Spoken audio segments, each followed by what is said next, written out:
Hello everyone, ಎಲ್ಲರಿಗೂ ನಮಸ್ಕಾರ. ನಾನಿವತ್ತು healthy and energetic north Karnataka special thalipattu ಹೇಗೆ ಮಾಡೋದು ತೋರಿಸ್ತಾ ಇದ್ದೀನಿ. ಬೆಳಗಿನ ಬ್ರೇಕ್ಫಾಸ್ಟ್ಗೆ ಆಗಿರ್ಬೋದು, ಮಧ್ಯಾಹ್ನದ ಲಂಚ್ಗೆ ಆಗಿರ್ಬೋದು, ಈ ತಾಲಿಪಟ್ಟಿ ಪಟ್ ಅಂತ ಮಾಡ್ಕೊಳ್ಬೋದು. ಈ ತಾಲಿಪಟ್ಟಿ ಜೊತೆಗೆ ಮೊಸರಿದ್ರೆ ಸಾಕು, ಚೆನ್ನಾಗಿರುತ್ತೆ. ಬೇರೆ ಚಟ್ನಿ ಪಲ್ಯ ಅವಶ್ಯಕತೆನೇ ಇಲ್ಲ. ಮೊದಲಿಗೆ ನಾನಿಲ್ಲಿ ಒಂದು ಬೌಲ್ಗೆ 1 ಕಪ್ ಅಕ್ಕಿ ಹಿಟ್ಟು, 1 ಕಪ್ ಹೆಸರು ಕಾಳು ಹಿಟ್ಟು ಮತ್ತು 1 ಕಪ್ ಗೋಧಿ ಹಿಟ್ಟು ಹಾಕಿ, ರುಚಿಗೆ ತಕ್ಕಷ್ಟು ಉಪ್ಪು, 1 ಟೀ ಸ್ಪೂನ್ ಜೀರಿಗೆ ಹಾಕಿ, 1/2 ಟೀ ಸ್ಪೂನ್ ಅಜ್ವಾಯಿನ್ ಕೈಯಲ್ಲಿ ಕ್ರಷ್ ಮಾಡಿ ಹಾಕ್ತಾ ಇದ್ದೀನಿ.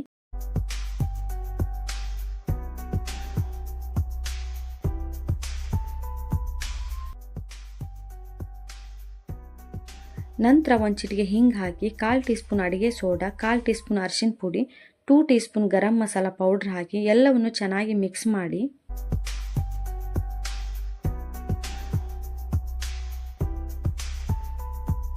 ಮಿಕ್ಸ್ ಮಾಡಿದ ನಂತರ ಸ್ವಲ್ಪ ನೀರು ಹಾಕಿ ಹಿಟ್ಟನ್ನು ಕಲಿಸ್ಕೊಳ್ಳಿ.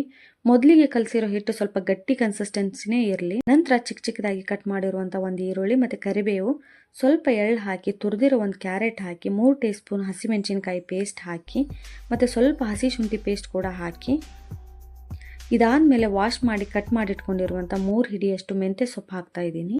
ಮೆಂತ್ಯ ಸೊಪ್ಪನ್ನು ಹೆಚ್ಚು ಕಡಿಮೆ ಹಾಕ್ಕೊಳ್ಬೋದು, ಸ್ಕಿಪ್ ಕೂಡ ಮಾಡ್ಕೊಳ್ಬಹುದು. ಆದರೆ ಮೆಂತ್ಯ ಸೊಪ್ಪು ಹಾಕೋದ್ರಿಂದ ತಾಲಿಪಟ್ಟಿ ಟೇಸ್ಟ್ ಚೆನ್ನಾಗಿ ಬರುತ್ತೆ ಮತ್ತು ಸೊಪ್ಪು ಆರೋಗ್ಯಕ್ಕೂ ಕೂಡ ತುಂಬಾ ಒಳ್ಳೆಯದು. ಇದೆಲ್ಲವನ್ನು ಚೆನ್ನಾಗಿ ಮಿಕ್ಸ್ ಮಾಡ್ಕೊಳ್ಳಿ. ಈರುಳ್ಳಿ ಮತ್ತು ಸೊಪ್ಪಿಂದ ನೀರು ಬಿಟ್ಕೊಳ್ಳುತ್ತೆ, ಹಾಗಾಗಿ ಮೊದಲಿಗೆ ಹಿಟ್ಟನ್ನು ಗಟ್ಟಿಯಾಗಿ ಕಲಿಸ್ಕೊಳ್ಳಿ. ನಂತರ ಹಿಟ್ಟು ತೆಳುವಾದ ಕನ್ಸಿಸ್ಟೆನ್ಸಿಗೆ ಬರುತ್ತೆ. ಬೇಕಿದ್ರೆ ಸ್ವಲ್ಪ ನೀರು ಕೂಡ ಹಾಕ್ಕೊಳ್ಬೋದು. ನೋಡಿ, ಈ ರೀತಿ ಕನ್ಸಿಸ್ಟೆನ್ಸಿ ಇರಲಿ. ಹಿಟ್ಟನ್ನು ರೆಸ್ಟಿಗೆ ಇಡೋದೇನು ಬೇಡ, ಇಮಿಡಿಯೇಟ್ ತಾಲಿಪಟ್ಟಿ ಮಾಡ್ಕೊಳ್ಬೋದು. ಒಂದು ಪ್ಯಾನ್ಗೆ ಸ್ವಲ್ಪ ಎಣ್ಣೆ ಹಾಕಿ ಸ್ಪ್ರೆಡ್ ಮಾಡಿ, ಅದ್ರ ಮೇಲೆ ಸ್ವಲ್ಪ ಎಳ್ಳು ಉದುರಿಸಿದ ತಕ್ಷಣ ಕಲಿಸ್ಕೊಂಡಿರೋ ಹಿಟ್ಟನ್ನು ಪ್ಯಾನ್ ಮೇಲೆ ಸ್ಪ್ರೆಡ್ ಮಾಡ್ಕೊಳ್ಳಿ. ಎಳ್ಳು ಹಾಕೋವಾಗ ಲೋ ಫ್ಲೇಮಲ್ಲಿ ಇರಲಿ. ಹೈ ಫ್ಲೇಮಲ್ಲಿ ಇದ್ದರೆ ಎಳ್ಳು ಚಿಟಪಟ ಅಂತ ಹೊರಗಡೆ ಸಿಡಿದು ಬಿಡತ್ತೆ. ಎಳ್ಳು ಹಾಕೋದು ಸ್ಕಿಪ್ ಕೂಡ ಮಾಡ್ಕೊಳ್ಬಹುದು. ಹಿಟ್ಟನ್ನು ಪ್ಯಾನ್ ಮೇಲೆ ಸ್ಪ್ರೆಡ್ ಮಾಡ್ಕೊಂಡ ನಂತರ ಈ ಎಳ್ಳನ್ನು ಹಿಟ್ಟು ಮೇಲೆ ಸ್ಪ್ರೆಡ್ ಮಾಡ್ಕೋತಾ ಇದ್ದೀನಿ, ಸ್ಕಿಪ್ ಕೂಡ ಮಾಡ್ಕೊಳ್ಬೋದು. ನಂತರ ಫ್ಲೇಮ್ನ ಮೀಡಿಯಮ್ಗೆ ಟರ್ನ್ ಮಾಡಿ 2 ನಿಮಿಷ ಬೇಯಿಸ್ಕೊಳ್ಳಿ.